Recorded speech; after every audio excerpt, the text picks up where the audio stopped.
Oi, pessoal. Tem alguém aí já? Dê notícias aqui pra gente. Vamos esperar um pouquinho.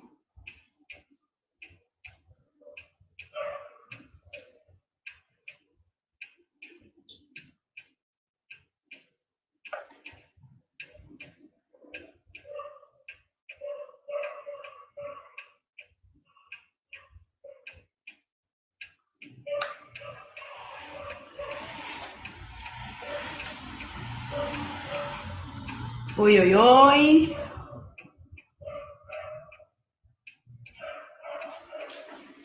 Chegando aqui.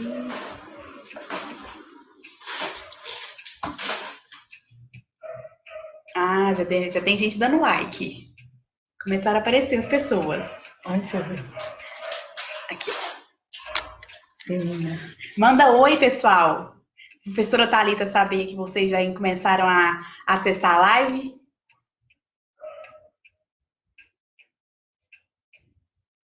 Daqui a pouco nós vamos começar. Daqui uns segundinhos. Deu um monte de fantasma. Olha, várias pessoas se manifestando. Coisa boa. Oi, Maria Cristina.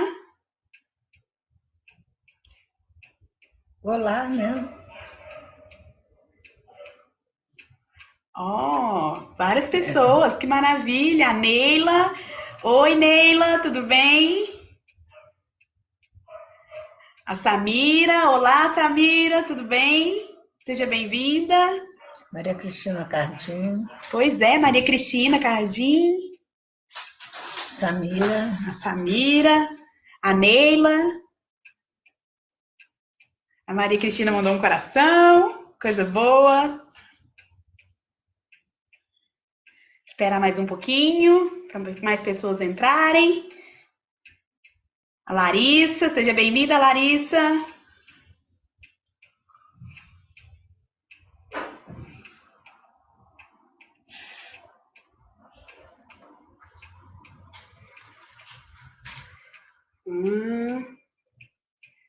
Enquanto isso, pessoal, se vocês quiserem já mandar as suas perguntas, as suas dúvidas, nessa semana nós divulgamos o nosso tema, né? O nosso tema sobre como iniciar uma escola montessoriana. Se vocês quiserem já ir mandando algumas perguntas, algumas dúvidas, sugestões de temas para as próximas lives também. Nós temos um tempinho ainda, antes de iniciar o bate-papo com a professora Thalita de Almeida. Muita gente entrando, coisa boa. Alexandra, oi Alexandra.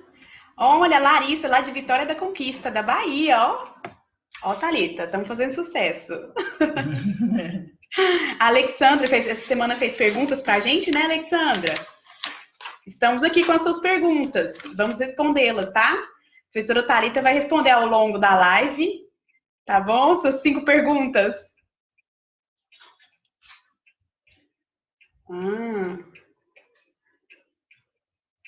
Pessoal que tá mandando oi, fala de onde é pra gente saber aqui, de onde qual que é o alcance da ABEM, o alcance dessa live, pra gente ter uma noção.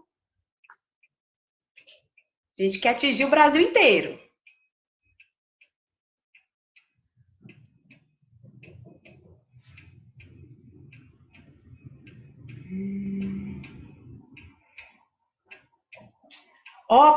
A Patrícia Araújo de Belém do Pará. Belém do Pará, Thalita, Já temos gente de Vitória da Conquista, Belém do Pará. Bacana demais. A Alexandra falando que tem muitas perguntas. Isso mesmo, Alexandra. Essas inquietações é que faz a gente aprender mais e mais. Coisa boa. Você é de Pernambuco. A Alexandra é de Pernambuco, Thalita. A que fez 5 perguntas. É de Pernambuco, bacana, Estamos conquistando Pernambuco. Ano que vem nós vamos estar lá, em maio do ano que vem, 2019. Vamos ter um encontro lá, no Recife. Olha só, Alexandra. Diquinha para você, e a professora Thalita. Esperamos mais uns minutinhos, até dar o nosso horário, né? Enquanto isso, vão mandando aí suas perguntas, seu olá, de onde é, pra gente fazer uma interação bacana aqui. A Maria Cristina é de Ipiaú, sul da Bahia, ó, Ipiaú, ó. Ah, pessoal de Ipiaú, que bacana. Em Piauí nós vamos estar lá daqui a uns 15 dias, Olha, no curso da pós. bacana, olha só, Ipiaú, fica ligadinho aí, hein? Olha, a Rafaela de Aracati. A Rafaela de Aracati, olha só que bacana. Bacana demais. É isso aí, Brasil. Vamos movimentar esse Montessori no Brasil. Bom, já deu o nosso horário. Ah, deixa eu ver. Vamos ver aqui. A Larissa tá falando aqui, Thalita, que gostaria de fazer um curso com você. Que ela trabalha numa escola Montessori, que ela é apaixonada pelo método. Tem que saber de onde Larissa é, para a gente poder ver o curso, né? De onde você é, Larissa? Conta aqui pra gente, por favor. Enquanto isso, nós já vamos iniciar, tá, pessoal? Olá, boa tarde. Enquanto isso, né? Boa tarde, sejam bem-vindos à nossa live do mês. O tema do nosso mês é do sonho à realidade, como iniciar uma escola montessoriana, né? A professora Thalita vai trazer, né, o início, o meio, o processo, né, que se dá para iniciar essa escola, essa criação de uma escola, né, todo o passo a passo. Pelo menos ela vai tentar, porque são muitos detalhes, né, professora? Isso é verdade. São muitos detalhes. Então, eu vou estar ligadinha aqui nos comentários, façam perguntas, façam comentários, que eu vou reportar para a professora Thalita, eu estarei auxiliando, e eu passo a palavra para a professora Thalita agora para iniciar essa conversa com vocês. Pode falar. Boa tarde. O nosso tema é um tema bastante interessante e bastante complexo. Não sei se nós vamos conseguir falar dele todo hoje. Mas por que a gente falou de um sonho, né? Porque quando as pessoas conhecem Montessori, em geral, as pessoas se apaixonam. E a paixão talvez não seja a melhor solução, né? Porque a paixão, em geral, ela passa. Não tão rápido, mas ela passa quando as coisas não estão muito claras na vida da gente. Então, quando a gente encontra o Montessori, na verdade, ele é alguma coisa a mais, ele toca lá dentro, ele mexe com a gente lá dentro, nos desejos, nas inquietudes. Então, quando você vê o Montessori, você quase que é como se fosse um choque na tua vida. E ou você ignora, ou você realmente se encanta. A palavra é mais encantamento, porque ela vai acionar o nosso desejo. A paixão, ela aciona também o desejo, mas não é esse o desejo que vai perpetuar num processo de construção. Então, quando você conhece o Montessori, você pode depende da maneira como você o vê.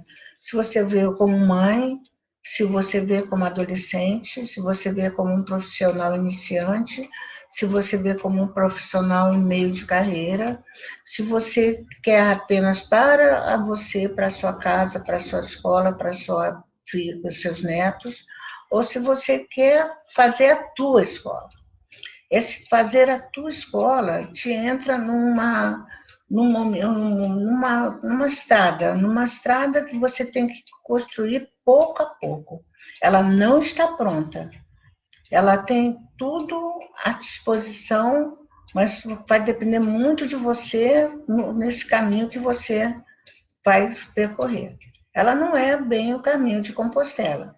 Na verdade, ela não é esse caminho. Mas ela é muito parecida, né? Quando você se encanta, você quer conhecer mais.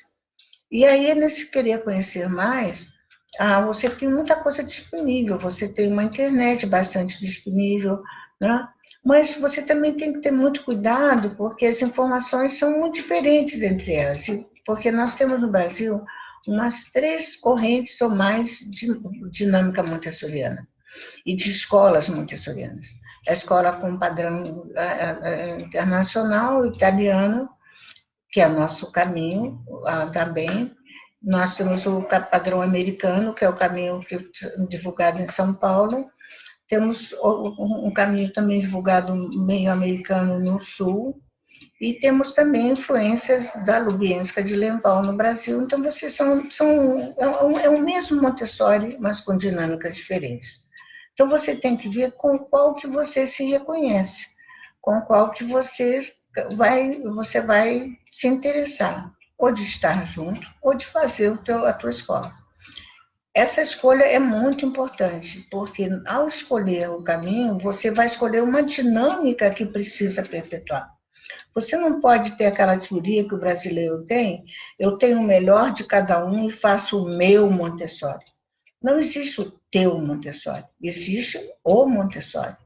Que o Montessori que quer, não existe a Maria Montessori, existe o Montessori, que foi criado criado pela Maria Montessori. E quem era ela?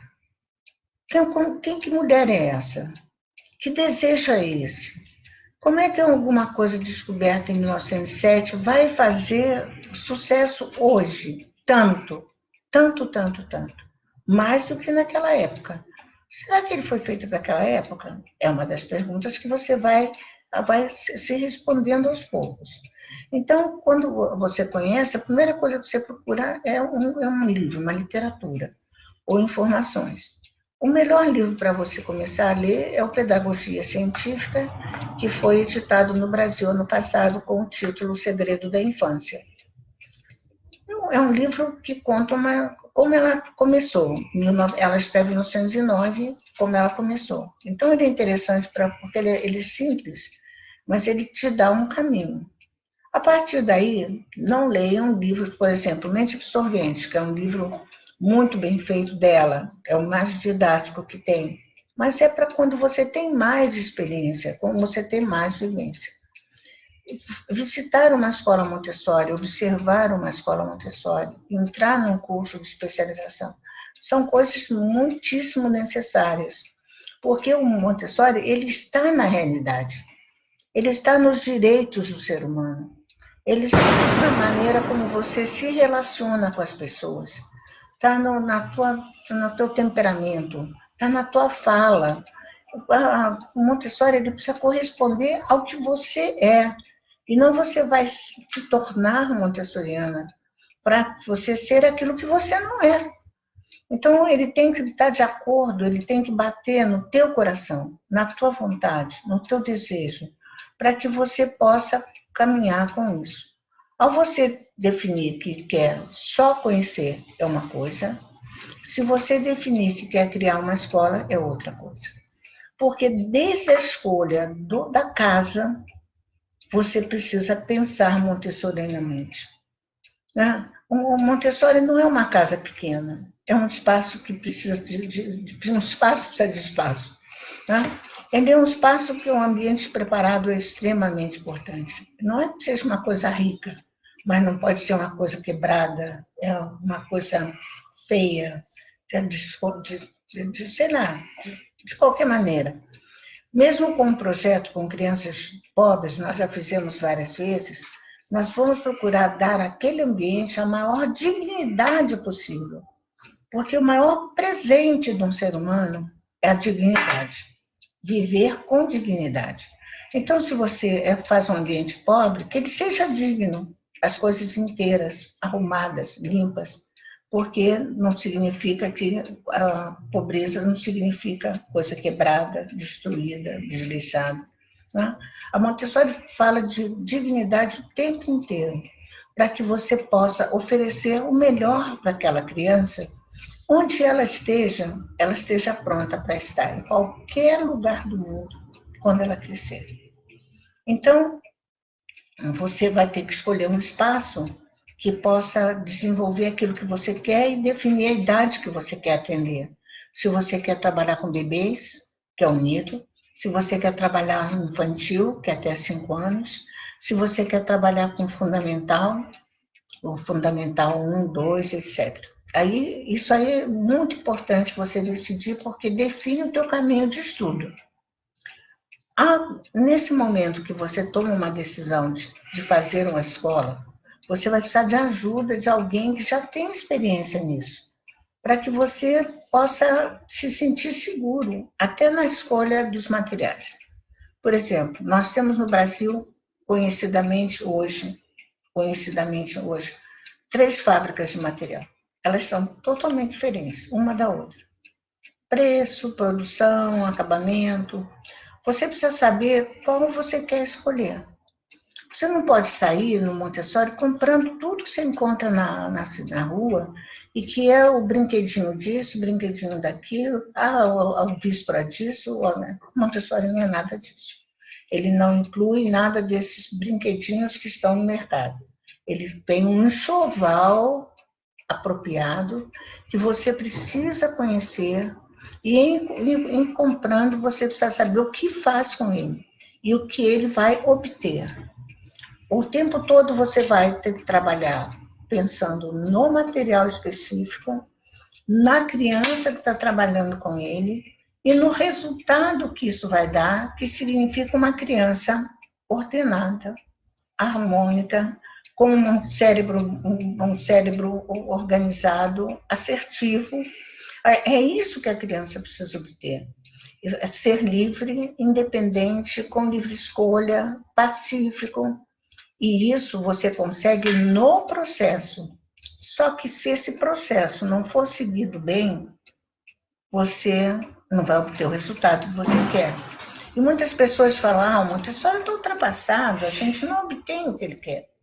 Não, o Montessori está enfrentando o maior problema possível, porque a sociedade está extremamente desorganizada. As famílias perderam a mão na criança. A gente está com a criança imperador, mandando nos pais, mandando na escola. Nós já falamos sobre isso nos lives passados. Né?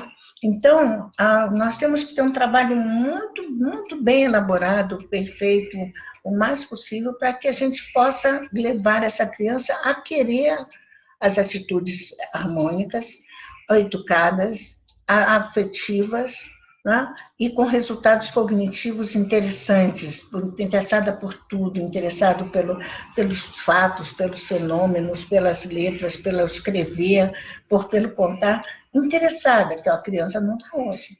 A criança de hoje, se pensar bem, ela está apática. Então, repara bem, você quer abrir uma escola, você vai ter que saber o que é que você quer exatamente, aonde você quer, como você vai montar essa escola. Eu não tenho dinheiro para comprar todo o material, então não faça escola. Você espera ter para você montar direito. Você não pode fazer uma montagem, tem uma coisa, falta um pedaço, tem outra coisa, porque os materiais montessorianos se integram um no outro. Eles formam uma grande cadeia e formam como se fosse um tapete, tecido, tecido. Esse tecido é o resultado. Né? Então, não estamos falando de riqueza, nós estamos falando de harmonia e de completeza. Completar aquilo que você tem, até onde você quer ir. Me fizeram umas perguntas aqui em termos de planejamento. O planejamento vai depender de tudo isso que eu falei. Quer dizer, o local, ou eu, como pessoa, o que eu me preparo, como eu me preparo. As pessoas no Brasil querem começar uma escola ou uma linha de pensamento sem preparar estudar. Na Itália, ninguém entra em sala de aula sem pelo menos 2 anos de assistência, mais o curso de formação que leva 1 ano. Aqui nós não temos cursos anuais, os cursos são ocasionais nos meses de julho e janeiro, e, na verdade, eles nem levam até 1 ano, mas não de aulas diárias, sim de uma aula por semana, por mês, julho, janeiro, etc. Então, nós, na verdade, começamos o Montessori sem termos uma grande experiência do Montessori. E aí vamos sofrer muitas coisas, porque nós não vamos ter os alunos todos tranquilos, não vamos ter as crianças todas educadas, ao contrário, nós estamos com uma grande quantidade de crianças com problemas e que na verdade, são mais mal educadas do que têm problemas. Então, o planejamento vai decorrer da turma, do número de alunos, do sistema, se você fez de agrupamento ou se você fez de alunos da mesma idade. Lembrando que numa classe com os alunos na mesma idade, eles não têm a mesma idade. Se eu tenho uma classe de 3 anos, um tem 3, outro tem 3,5, outro tem 3,10. O de 3,10 é mais maduro, provavelmente, do de 3,2, o 3,5, e já está caminhando para os 4 anos. Então, cada criança é uma. E a Montessori faz questão desse personalizado, de eu olhar no olho e saber quem é você. Como você pensa, como você sente, como você se comunica. Outra pergunta que foi feita também, em termos de quanto tempo um professor se prepara.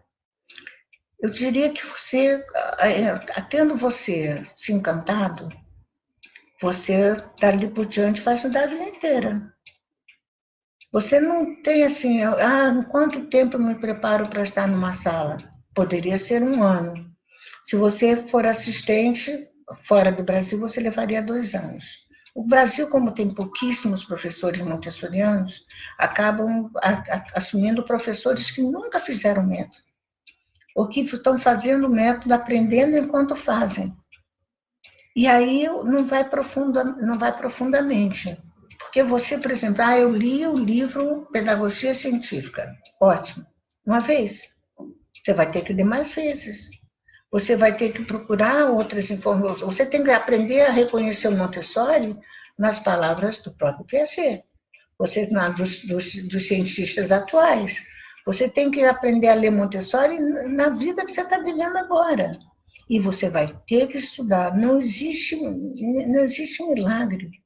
Você precisa estudar o Montessori como você precisa estudar cada criança que você tem. E eu diria, estudar você também. Você não pode ir para um Montessori quando você não é uma verdade. Quando você não se sente uma verdade. Quando você se irrita com as coisas. Quando você não tem a paciência. Quando você acha que tudo tem que correr rápido. Quando você homenageia o aluno mais eficiente e esquece do o mais atrasado que você está ali. Quando você não sabe o que fazer e não procura ajuda. Porque hoje, você na escola, qualquer uma, você tem que procurar ajuda. Porque tem crianças que você não entende o que está acontecendo. Porque essa raiva, porque essa dor, porque essa atitude com alguém que, na verdade, representa uma autoridade. Outra pergunta. Outra pergunta da Alexandra. Você não entende o que está acontecendo. Porque essa raiva, porque essa dor. A pergunta da Alexandra. A Alexandra acabou de fazer uma outra pergunta, então, Thalita. Faz então. Ela está perguntando se o processo de aprendizagem no método Montessori é rápido. Bom, Alexandra, eu acabei de falar isso. O processo não é rápido. O processo de parabéns, você está falando do processo de aprendizagem. Esse processo de aprendizagem tem que ser o seu, tem que ser o seu grupo, porque uma escola não vai ser só sua, ela vai ter outras pessoas. E o processo de aprendizagem da criança vai depender muito da dinâmica que você imprime na sua classe. Nós temos um problema gravíssimo no Brasil, que é a escola de 4 horas. A escola de 4 horas é muito pouco tempo para você poder oferecer a uma criança tudo que ela precisa. Ela precisa de paz, ela precisa de harmonia, ela precisa de atenção, ela precisa de ter aula de artes, ela precisa ter aula de música, ela precisa experimentar várias coisas e em 4 horas não cabe. A gente pode contar pelos dedos as escolas de horário integral do Brasil montessorianas. E o melhor horário é exatamente o horário, não totalmente integral até 5h30, 6 horas, mas até 3 horas, 4 horas, em que a criança tem a possibilidade de fazer outras atividades à tarde. Essa coisa da criança sair da escola, correndo, muda de roupa, vai para o balé. Correndo, sai do balé, vai para a aula de judô. Sai da aula disso, vai para o futebol. Tem a tarde inteira ocupada fora da escola, não é o melhor caminho, porque ela está partindo a cada atividade, porque muda de professor, muda de dinâmica, muda de voz, muda de gesto, muda de tudo, até de roupa. O melhor é quando a escola pode oferecer tudo isso, né? E que a criança esteja dentro de um ambiente onde ela vai usufruir dessas atividades para desenvolver as suas reais habilidades. Outra pergunta. Ainda não fizemos a escola, só coloquei o teu inicial. Você, então, você tem que buscar um espaço, se você quiser fazer a escola. Esse espaço precisaria ser amplo. Outra qualidade que esse espaço precisa ter é verde, precisa ter terra, precisa ter espaço para a criança andar fora, precisa ter lugar para plantar árvore frutífera. Não pode ser uma coisa fechada. As crianças já vivem muito fechadas nos ambientes onde elas estão. Esse espaço tem que ser, as salas precisam ter uma comunicação entre elas, nós não trabalhamos com portas fechadas, e aí a cada montagem é adequada. Você vai ter um mobiliário para 3 anos, para 2 anos e meio, 1 ano e meio, 2 e meio, 3 anos, depois vai ter para 5, 6 anos, depois você vai ter, o mobiliário vai aumentando, vai mudando, você vai ter estantes para expor os materiais, né?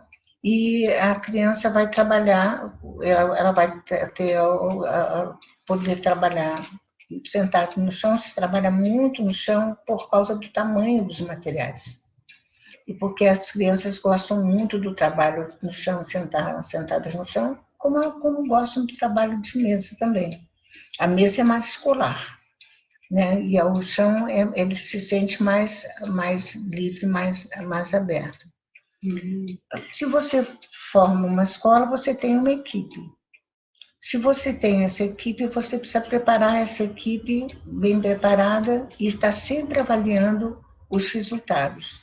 Mas sempre o resultado dos adultos, de todos, hein? Do porteiro ao diretor. Que atitude se tem, que prazer se tem, qual a fala que se tem, qual o tom de voz que se tem, qual a maneira de se andar, qual a maneira de se relacionar. Então, todo mundo tem que estar muito junto. A escolha dos profissionais tem que ser uma escolha bastante delicada e bastante apurada. Aí, feita essa escola, você vai ter um outro problema, podemos não chamar de problema, mas vai ser a relação com os pais. Hoje, todos os pais sabem mandar na escola. Antigamente, a gente ia à escola, não estou falando nem do meu tempo, tá? Eu fui professora há muitos anos, meus alunos, eu tinha a relação com os pais dos meus alunos.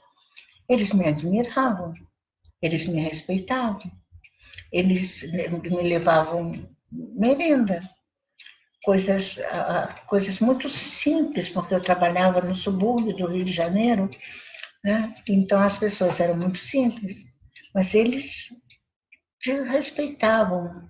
E hoje, muitos pais entram numa escola para falar mal de um professor, para dizer que não está certo. E o pior é que quanto pior tem o desempenho de uma criança, mais os pais dizem que ela não é assim, que ela não é assim em casa, e que a escola é que não está dando conta. Então, a escola hoje ela é extremamente questionada. E, às vezes, eu acho ela prisioneira. Eu acho que ela está aprisionada pelo querer dos pais e a gente acaba não educando aquela criança para a sociedade. A gente não educa uma criança para ser filho de fulano. Nós educamos uma criança para ser ela criança, um jovem, um adulto, dono de si mesmo. Não importa o pai que tenha, a mãe que tenha, a família que tenha, o nome que tenha, o dinheiro que tenha. mas ele precisa ser alguém que contribua com uma sociedade pacífica. E essa é a nossa meta. Escrever coração com cedilha pode botar em qualquer escola. E tem horas que eu até duvido que a escola ensine a coisa certa. Porque hoje não está se ensinando nada. Porque as crianças não têm concentração, não têm atenção. As crianças entram e esperam pelo recreio, aí no recreio se faz uma grande confusão, se volta para a sala, e tudo que é feito, às vezes vai para casa, o pai reclama que vai para casa. Não vai para casa, o pai reclama que não foi para casa. E aquela criança, ela está muito voltada só para ela. Ela não está voltada para o outro, para compartilhar. Todo mundo agora fala de compartilhar. Eu acho que as pessoas só compartilham o WhatsApp e Facebook. Porque compartilhar, o que é compartilhar? Nós ensinamos nosso filho a compartilhar. Nós ensinamos as pessoas que lidam conosco a compartilhar. O que é compartilhar? E Thalita, entrando nesse assunto que você começou, a Gisele tá pedindo aqui para você falar um pouquinho sobre o embrião espiritual da criança na escola montessoriana. Como é esse embrião espiritual da criança nessa escola?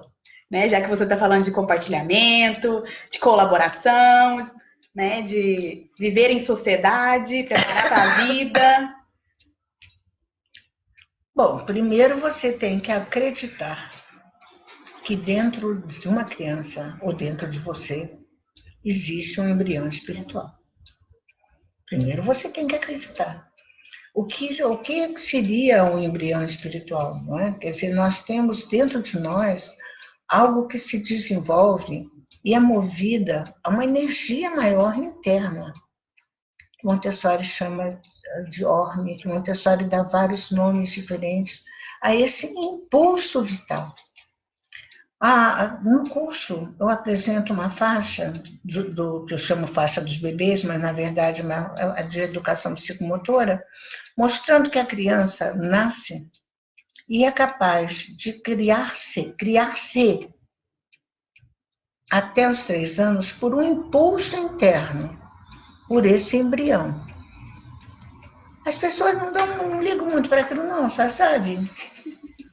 Mas olha, bonitinho, é tão engraçadinha essa faixa. Mas que aquela criança seja capaz, ele não acha que ela é capaz. Ele acha que depende dele, depende que esteja no carrinho, depende que esteja no colo, depende que dê na boca, depende que dê banho, depende, quando na verdade ele é capaz, sim. Por tudo aquilo interno que ele tem uma força interna. Gente, vê um bebê, assiste um parto e sente que alguma coisa dentro desse ser é maior do que tudo.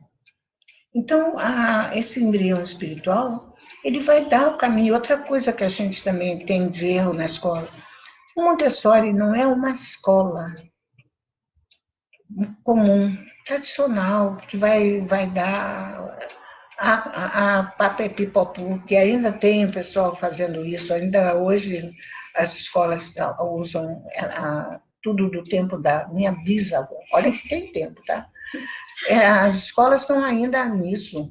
As escolas não entenderam que a coisa é totalmente diferente. Eles pegam tudo no ar. E aí nós temos que ter muita atenção com esse ambiente, com as nossas palavras, com a nossa própria energia, essa energia vital. Então, a Montessori fala desse ser espiritual e que a gente precisa estar atenta a ele. Porque aprender, gente, ela aprende sozinho. Se você tiver uma criança no hospital e internada, e um professor for lá ensiná-lo a ler, ele pode estar imobilizado, ele pode estar doentinho, ele vai aprender a ler. Onde ele estiver. Se a sua criança sair daqui e for para a França, em 1 mês numa escola, ela vai falar francês. E você, de preferência, não consegue falar nada, porque você perdeu no meio do caminho uma série de possibilidades.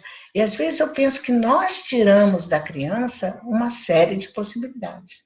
Né? Outra pergunta. Agora, uma outra pergunta que foi feita pela Alexandra também ao longo da semana é como funciona o currículo da Escola Montessori. Como é esse currículo escolar da Escola Montessori? O currículo, na verdade, as pessoas ficam muito assustadas, né? Porque o Montessori trabalha com agrupamento.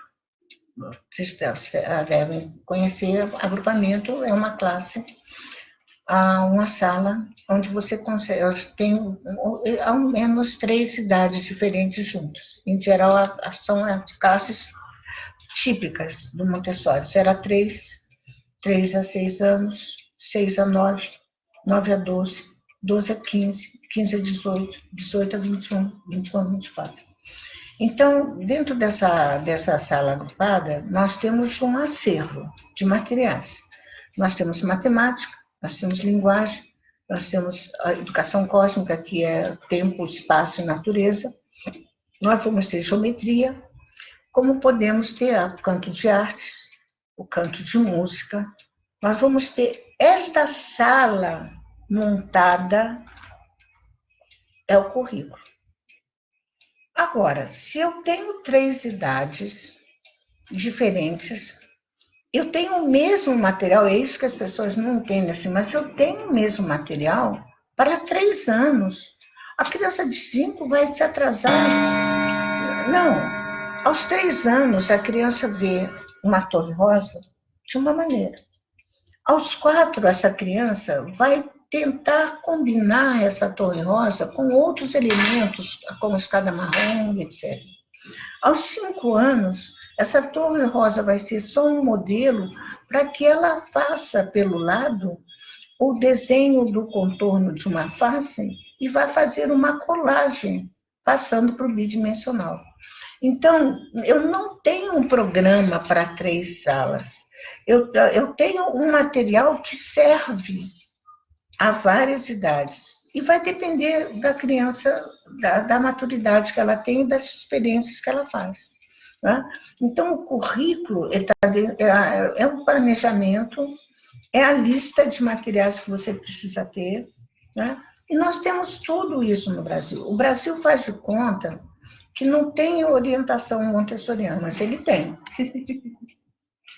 Tem tudo pronto, tudo pronto. O manual para estudar, a lista de todos os materiais que ele precisa para comprar, a lista de todos os livros que nós temos em português, a relação dos sites internacionais de verdadeiros, que falam a verdade, porque nós temos uns que contam uma história da carochinha, que, aliás, as pessoas adoram a história da carochinha. Então, quanto mais o site é diferente, a pessoa diz que é diferente, você adora, porque você vai chegar e dizer, não, mas eu li, disseram, Montessori, não sei o quê. Tá bom, então segue o blog, o site que você quer. Agora, você duvida de alguma coisa? Vamos pegar, nós temos uma série de livros da Montessori em italiano, para você não inventar, achar que é Thalita Sori, Maria Sori, Teresa Sori, não sei o que. Né? Agora, você não pode ficar querendo fazer essa coisa, um pedaço de cada um, um pedaço de cada um. Eu assisti um curso, agora nós vamos falar do método Montessori no Japão. Fantástico, a escola fantástica, a maneira fantástica, as crianças... Ótimo. Mas no Japão, nós temos até um filme japonês antigo que tinha uma panela com sopa. E a menina, talvez uns 6, 7 anos, estava com a concha servindo sopa aos seus colegas.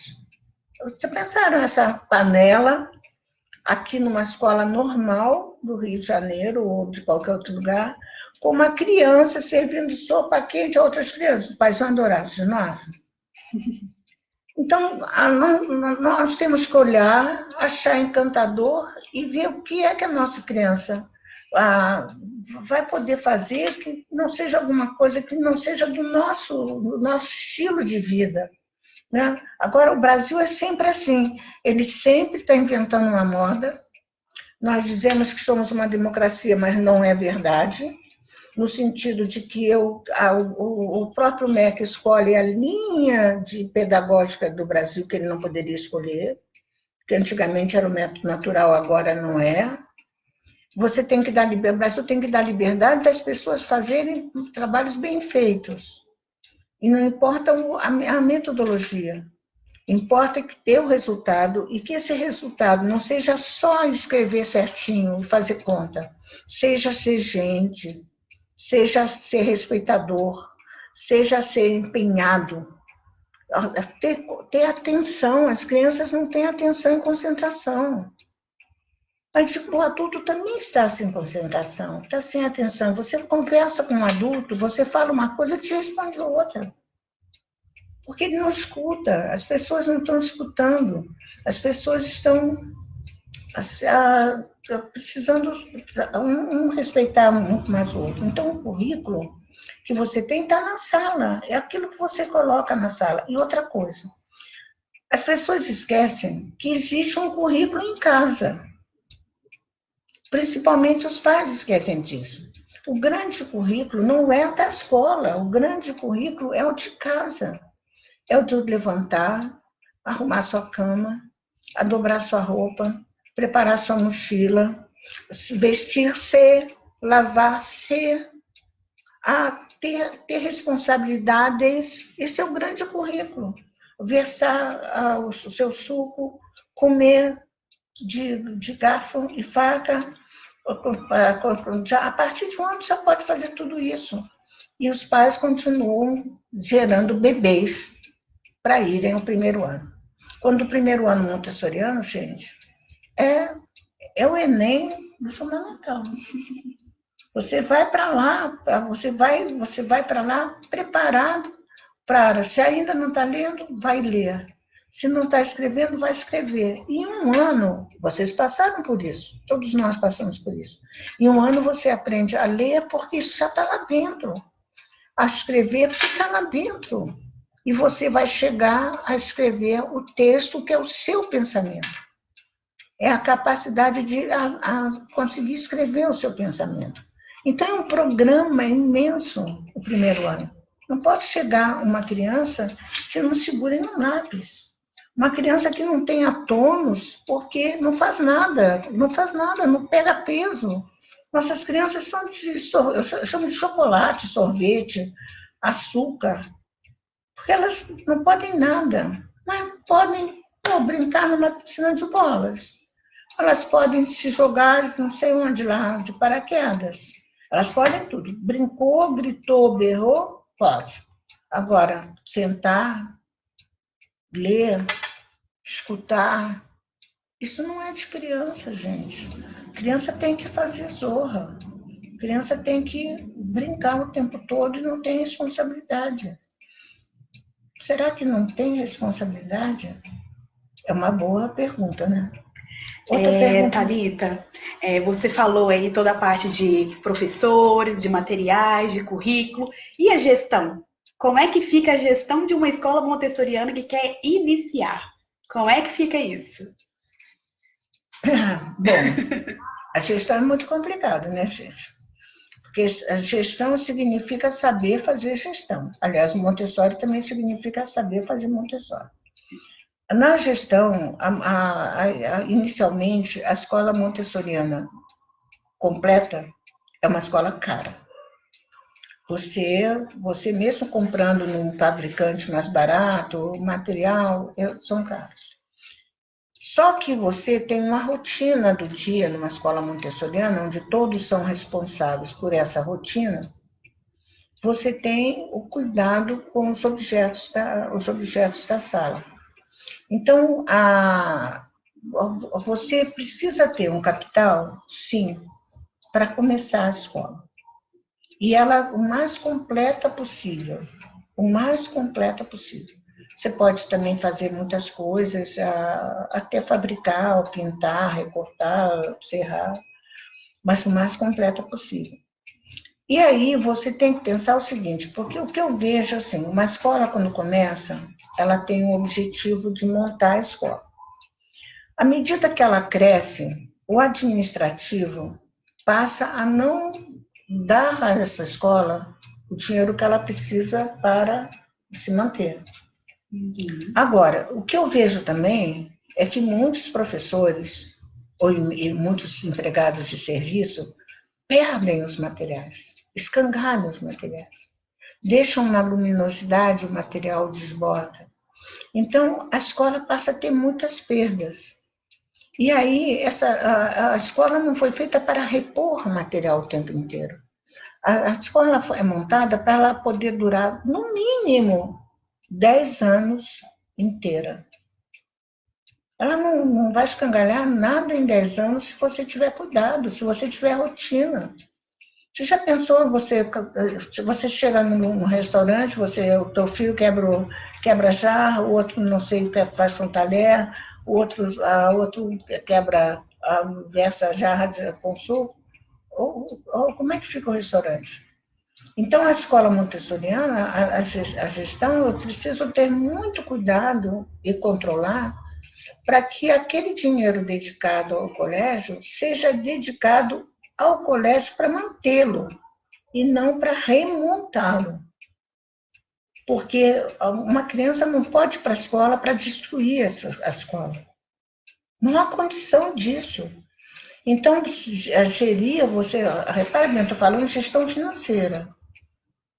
Agora, uma escola como a nossa hoje, montessoriana ou não, ela precisa estar trabalhando dentro da sustentabilidade. Não é o problema do Montessori no Montessori. Ela precisa trabalhar na economia, ela precisa trabalhar na não perdas, ela precisa trabalhar o mais possível da proteção à água, essas coisas todas.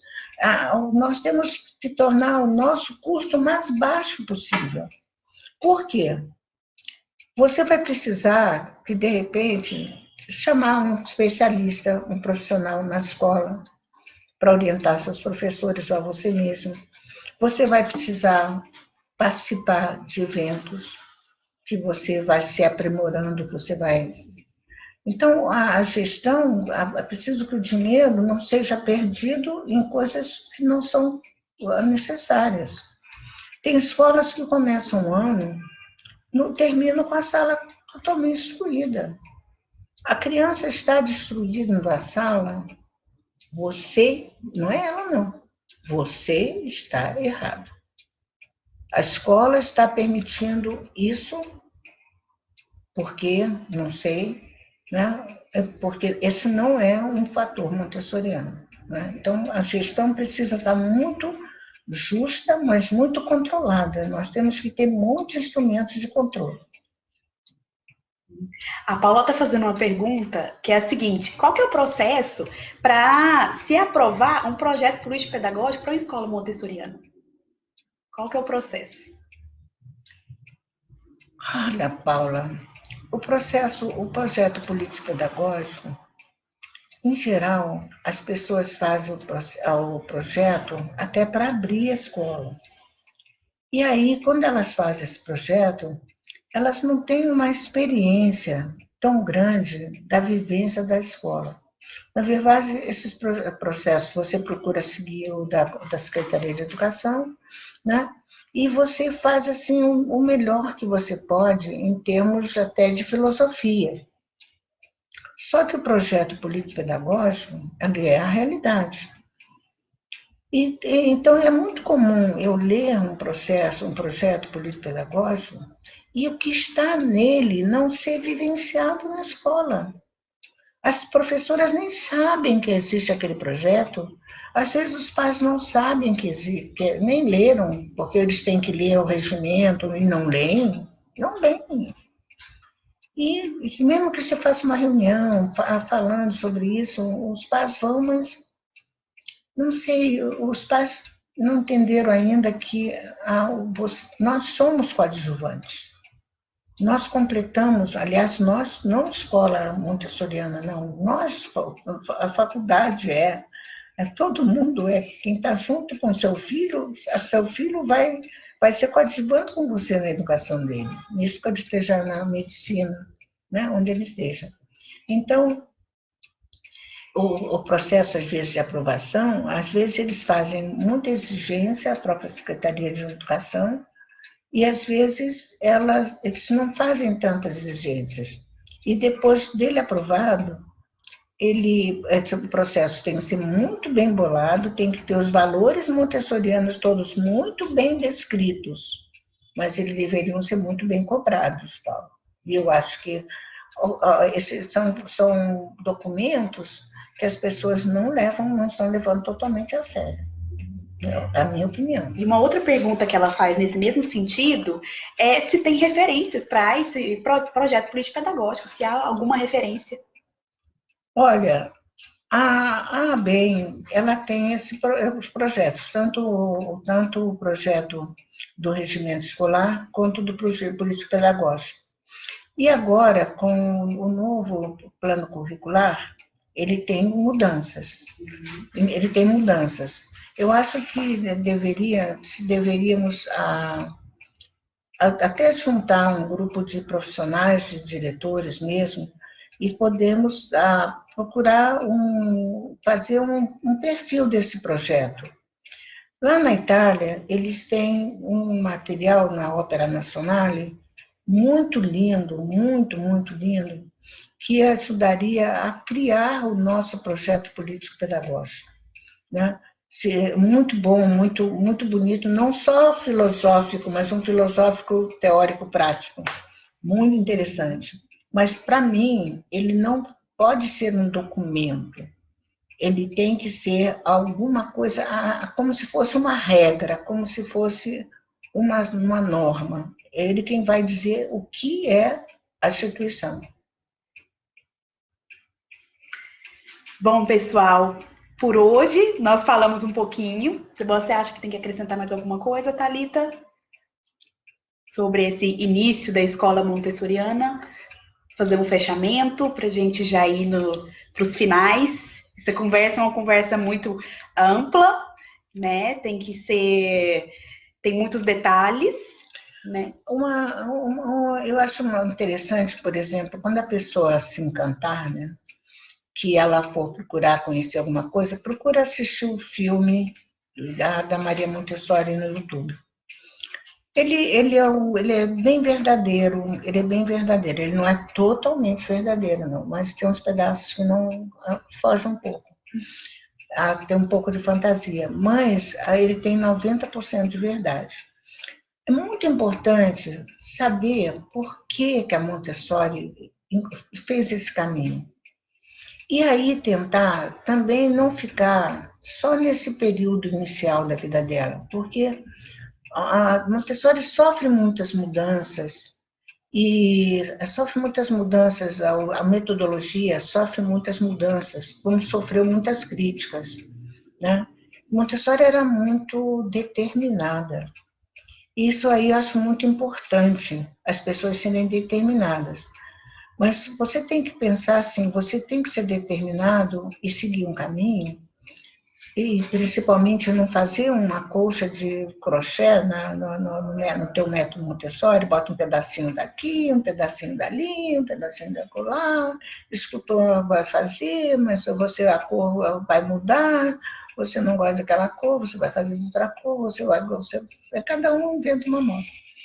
Entendeu? Então, eu acho que a gente precisa definir exatamente essa determinação, o que eu sinto, inclusive, no pessoal que tem uma formação maior de um ano, Chile, Estados Unidos, Itália, Holanda, Canadá, Alemanha e agora mesmo China, Oriente Médio. É um estudo mais profundo, mais determinação e mais, que palavra eu vou te dizer? Não é crédito, não. Nós gostamos de dizer, eu sou montessoriana. Mas o que é ser montessoriano? O que é ser montessoriano? No primeiro trombada que tem aí, a gente até se esconde. O construtivismo passou por cima da gente, assim, foi trem-bala. Os montessorianos não fizeram nada. Sofreram com Piaget, sofreram com o construtivismo. Até hoje, o Montessori está aceitando letra bastão do construtivismo. A alfabetização nossa é lindíssima, as pessoas fazem pelo vá, ver, vovô ainda. Nós mudamos com o vento. Porque o que é inovador, o que é interessante, o que o pai está cobrando. Então, não sei, eu fico encantada com as pessoas que chegam, sabe, e se apresentam como montessorianos mesmo, e vivem aquilo. Eu acho que o Brasil, ele faz essa coisa de meio festa e se colocam um pouco separados, isolados também, né? Então eu acho que nós precisamos seria muito das relações, né? Das relações interpessoais melhores. E precisamos ter mais certezas. Entendeu? Quando uma criança não corresponde ao Montessori, a gente não duvida da criança, não, a gente duvida do Montessori. Eu trabalho com 7 escolas, e são 7 escolas de renome. Não trabalho com escolas que são muito simples, não sei o quê, não. Os pais são pessoas de alto nível na cidade. E nós, sabe, nós acabamos aceitando que nós estamos errados em determinadas coisas, porque achamos que o Montessori, será que o Montessori não está ultrapassado? É uma pergunta que as pessoas dizem, e é uma ignorância. Se você lê o Montessori, parece que ela escreveu ontem. Parece que ela escreveu para você. Então, a minha despedida de hoje, eu acho que a gente não pode continuar no outro mês esse tema, desse tema. Se vocês quiserem mais detalhes sobre o mobiliário, sobre os materiais, etc. Mas essa certeza no Montessori, como eu falei, não na Maria Montessori. A gente às vezes fica falando que é Maria, porque é Maria, porque é Maria. Não, a Maria, ela está no céu. Aí ela nos deixou um legado. E esse legado, ela nos deixou depois de muito pensar. Por exemplo, para encerrar, eu faço uma palestra sobre a psicodidática Montessori. E a psicodidática está muito clara a interpretação, né? Só que a coisa psíquica significa alma, atingir a parte interna do teu ser.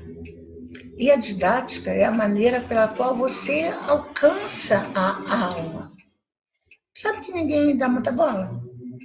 Psicodidática, psicogeometria, psicomúsica.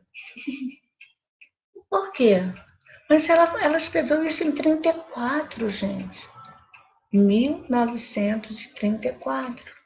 Ela escreveu sobre isso. E as pessoas não dão muita coisa. Psico, atinge a alma. O garoto tem que saber escrever. O pai quer que ele escreva o nome. 2 anos. Vamos escrever o nome. Calma. O que ele sente? O que ele fala? Como ele conquistou a fala? Como é que ele conquistou o desfraude? Como é que ele é inseguro? Como é que ele é triste? Como é que ele é violento? Se bobear, vamos dizer que o Montessori não está dando certo. Então, eu desejo um bom final e de dia, né? E que vocês nos digam exatamente o que vocês gostariam para o próximo mês. Tá certo? Bom, Thalita, eu fico emocionada, estou aqui emocionada com as suas palavras, emocionada com a sua profundidade, né? E ter a honra de estar aqui nesse desafio que foi me colocado. Você é uma boa companhia. Né? Ter a honra de estar aqui aprendendo com você mais uma vez. Quero te agradecer pela oportunidade também. E, pessoal, mandem pra gente, né, nos comentários quais temas vocês querem que a professora Thalita traga aqui nos próximos meses, se nós vamos continuar sobre esse tema, aprofundar nesse tema para abrir, como iniciar uma escola montessoriana. Mandem aqui nos comentários, mandem sugestões, mandem perguntas, mandem dúvidas. Nós estaremos aqui mês a mês para tentar, né, difundir esse método tão maravilhoso e tão essencial, né? Como diz a Thalita aqui, nessas palavras finais. A essência é coisa de alma. Muito obrigada e até o próximo mês. Tchau. Até a próxima. Até a próxima.